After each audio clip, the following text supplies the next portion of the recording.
ہمارے جو حفظ کے اساتذہ ہیں، ہر استاذ کی بات نہیں کرتا، بعض اساتذہ کو میں نے دیکھے بہت زیادہ بچے کو مارتے ہیں، یہ مارنا ٹھیک نہیں ہے، اس طرح کی مار پیٹ یہ ٹھیک نہیں ہے، بلکہ استاذ کو چاہیے اپنی وضاقت ایسی رکھے، اپنا بیہیویئر، اپنا رویہ ایسا رکھے کہ شاگرد اس سے مرعوب ہو کر اس کی بات کو مان لے، اس سے امپریس ہو جائے، اسے زبان سے اور اسے اپنے ہاتھ سے تکلیف نہ دے، بلکہ ایسا رویہ، ایسی تربیت رکھے۔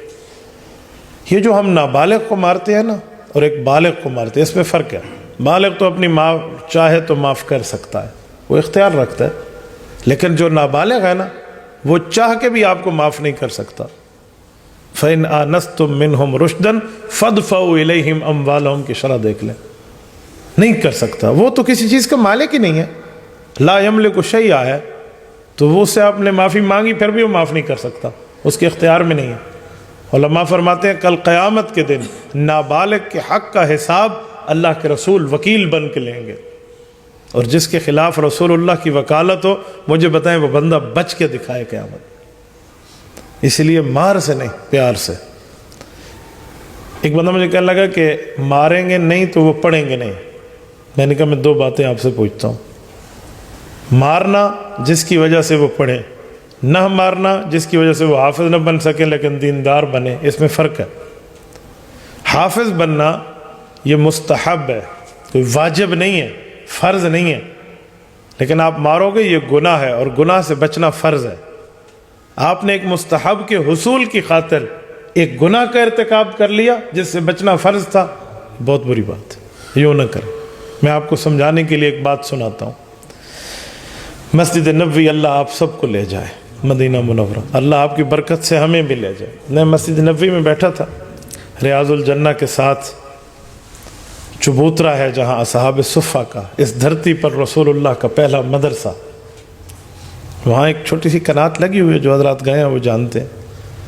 تلاوت کلام پاک کے بعد قرآن کریم ایک دوست ساتھ پڑھ رہے تھے، وہ اٹھنے لگے تو میں نے کہا جی آپ نہ اٹھیں، آپ بزرگ ہیں۔ قرآن کریم میں نے لیا اور اوپر جا کے رکھ دیا، جیسے قرآن کریم رکھنے کی جگہ۔ میں اٹھا، پیچھے سے کسی نے شاید مجھے دیکھ لیا، تو ایک مولانا صاحب تھے، وہ آ گئے میرے پاس ملنے۔ السلام علیکم، کیا حال ہے؟ میں تھوڑی بات کر لوں۔ میں نے کہا جی یہاں سے نکلیں گے تو بات کرنا، اللہ کے رسول کا دربار بالکل سامنے ہے، بالکل روضہ پاک کے ساتھ بیٹھے، یہاں گپ شپ مناسب نہیں لگتی، یہاں حال احوال میرے مروت کے خلاف ہے، یہاں سے نکلیں گے باہر بات کریں گے، یہاں درود پاک پڑھ لیں۔ اس نے کہا حضرت میں نے دینی بات کرنی ہے۔ میں نے کہا جی بالکل آپ کریں۔ یہ واقعہ شاید مجھے کبھی نہیں بھولے گا۔ سرکار دو عالم صلی اللہ علیہ وآلہ وسلم کی پیٹھ مبارک ہے، جس طرف اصحاب صفہ کو چبوترا ہے، ہم اس طرف بیٹھے تھے، بالکل روضہ پاک کے بالکل سامنے، شاید اتنا فاصلہ ہوگا جیسے ادھر سے یہ کرسی بھی نہیں ہے، بالکل ایسے قریب۔ اس نے مجھے کہا کہ حضرت میں غیر مقلد ہوں اور میں نے آپ کے بیانات کو سنا ہے، الحمدللہ میں امام اعظم ابو حنیفہ رحمۃ اللہ علیہ کے خلاف بولنے سے توبہ کرتا ہوں، آپ کے ہاتھ پر کرتا ہوں، آپ اللہ کے لیے میرے پاس گواہ بن جائیں۔ اس نے توبہ کے کلمات میں نے کہلائے، اس نے توبہ کر لی۔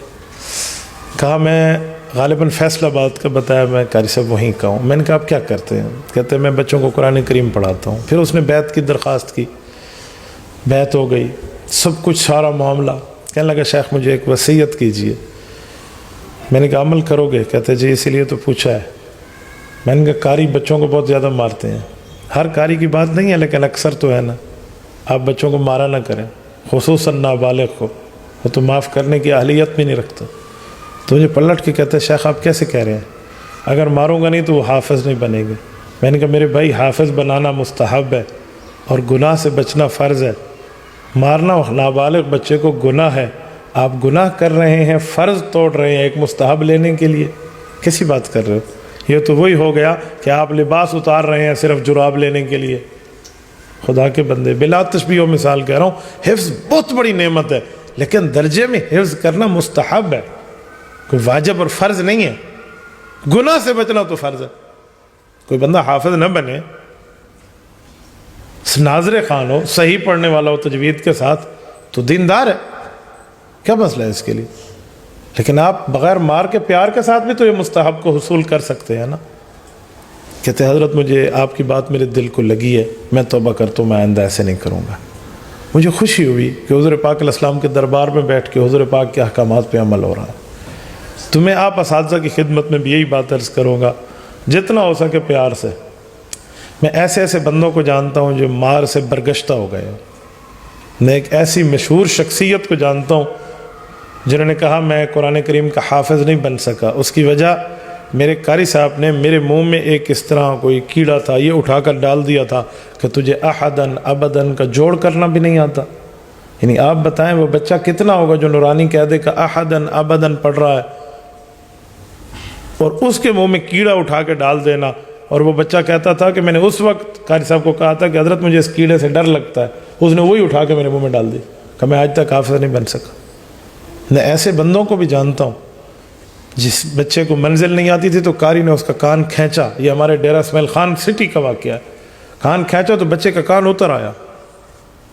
آج وہ قاری صاحب اللہ محفوظ فرمائے شہر کے ایک کونے میں بیٹھ کر بھکاری بنے ہوئے ہیں، بھیک مانگ رہے ہیں۔ کیا حفظ اور کیا تعلیم اور کیا دین، اللہ محفوظ فرمائے، اللہ محفوظ فرمائے۔ آنکھوں کی نعمت چلی گئی، صحت کی نعمت چلی گئی، ہاتھ پاؤں کی نعمت چلی گئی، اللہ محفوظ فرمائے۔ بہت بری بات ہے، بہت بری بات ہے۔ آپ نے حفظ کرانا ہے ضرور کرائیں، لیکن پیار کے ساتھ، مار کے ساتھ نہیں۔ آپ اپنی ترتیب پر، جیسے استاذ ایک ہوتا ہے وہ ایک روب ہوتا ہے اس کا، آپ گپ شپ نہ لگائیں نا، آپ یاریاں باشیاں نہ کریں، آپ اپنی حیثیت خود نہ کھوئیں نا بچوں کے ہاتھوں، تو بالکل آپ کرا سکتے ہیں۔ میری اس نصیحت پہ آپ ناراض نہ ہونا، ہو سکتا ہے میں نے آپ کی عزت احترام میں کوئی کمی کی ہو تو میں اس پر معذرت خواہ ہوں، لیکن میں جو بات اور میسج کنوے کرنا چاہنا ہوں وہ میرا درد دل ہے۔ تبارك الذي نزل الفرقان على عبده ليكون للعالمين نذيرا